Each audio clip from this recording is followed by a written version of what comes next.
Did you know your mind is wired to repeat certain patterns even when you consciously want to stop? Hypnosis isn't magic, it's science. And today I'm going to talk to you about how hypnosis can be used to rewire your mind and break free from smoking for good. So at this point, everybody has heard about hypnosis in some way, shape, or form. Unfortunately, most people have heard about hypnosis from the media. They see stage hypnotists or they see hypnosis being shown in movies and television. And the way hypnosis is shown in these different medias is as almost like a form of mind control. It's often sort of in the same category of as magic or something along these lines. Like there's some sort of control from the hypnotist towards the hypnotic subject, right? The hypnotist seems to have complete control over the mind of the hypnotic subject. But of course, this is not true. This is absolutely not true. Hypnosis is a natural state of mind that we actually enter all the time during the day. When we are, daydreaming and we are driving a car, for example, and we're able to, we've driven the route so many times that our mind starts to daydream. That's a form of natural hypnosis, right? Where our body is doing something. There's a part of us that's absolutely aware of what's happening on the road, but then there's another part that's drifting away into some sort of like dream-like state, right? You start to fantasize about different things.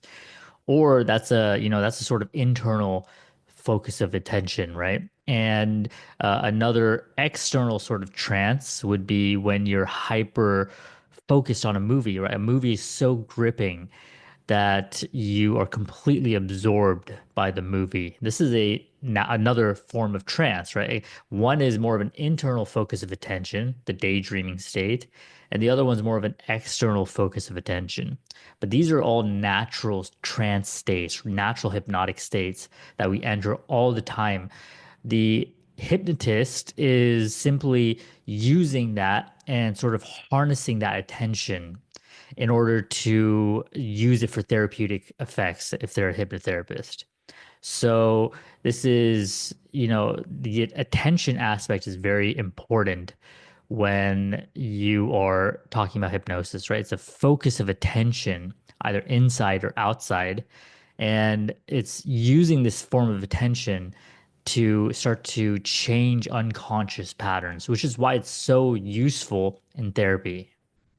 So if hypnosis and attention go hand in hand, and I'll use hypnosis and trance interchangeably so it's not too confusing. So if I say trance and hypnosis, I'm saying the same thing.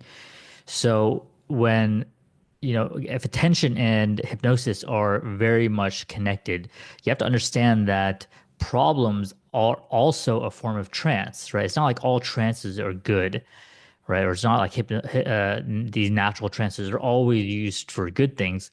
Many of them are, but some of them are actually how problems stay stuck, right? So if you look at, someone who is in a chronic state of anxiety, right?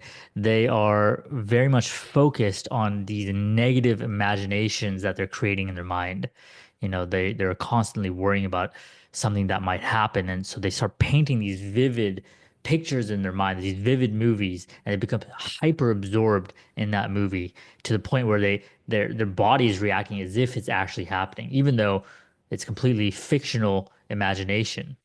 So that has to do with anxiety. But when it comes to smoking, it's very similar, right? So when someone is smoking a cigarette, they are hyper focused on, just smoking that cigarette. I mean, they're they only care about what's happening right then, right? The cigarette and the cigarette's ability to fix the craving.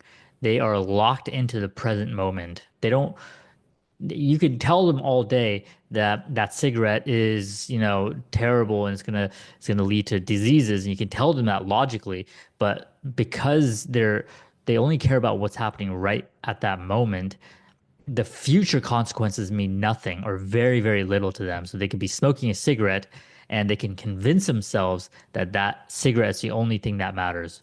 Now, of course, that sort of locked attention is not helping them because it's never just one cigarette. It's always one cigarette on top of every other cigarette that they've ever smoked, right? The damage is the cumulative effect.